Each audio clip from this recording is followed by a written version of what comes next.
আমি আবার মাপ চেয়ে নিচ্ছি, আপনারা আমাকে ক্ষমা করে দিবেন।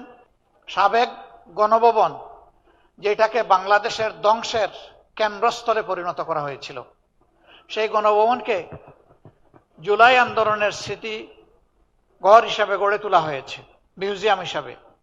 মাননীয় প্রধান উপদেষ্টা আজকে আবার আমাদের এই দিনেই তিনি মহব্বত করে সেই সময়টাও রেখে দিয়েছিলেন। আমি তার কাছ থেকে এসকেপ করতে চেয়েছিলাম, তিনি কোনোভাবেই আমাকে স্পেয়ার করতে রাজি হননি, যার কারণে আমি বাধ্য হয়ে সেখানে চলে গিয়েছিলাম এবং ডেকোরাম ভায়োলেট করে, আদবের খেলাফ করে ওনাকে ভিতরে রেখে আমি বাইরে হয়ে চলে এসেছি। তাও আসতে গিয়ে সারাদিন আপনাদেরকে বসিয়ে রাখতে হয়েছে। আমি আবার মাপ চেয়ে নিচ্ছি, আপনারা আমাকে ক্ষমা করে দিবেন। এটি আমার ইচ্ছাকৃত ছিল না, আমার আবেগ নয়, জাতির আবেগের প্রতি শ্রদ্ধা দেখানোর জন্য আমি গিয়েছিলাম। আমি সেই জুলাই শহীদদেরকে, আহতদেরকে, জুলাই যোদ্ধাদেরকে সবাইকে আমি আরেকবার গভীর শ্রদ্ধার সাথে স্মরণ করছি।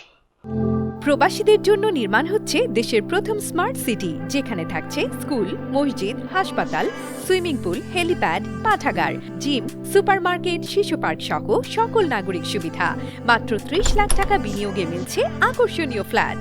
প্লাটিনাম ইনভেস্টরদের জন্য ঢাকা বিমানবন্দরে ভিআইপি প্রোটোকল সুবিধা। বিস্তারিত জানতে যোগাযোগ করুন স্ক্রিনে দেয়া হোয়াটসঅ্যাপ অথবা ইমো নাম্বারে।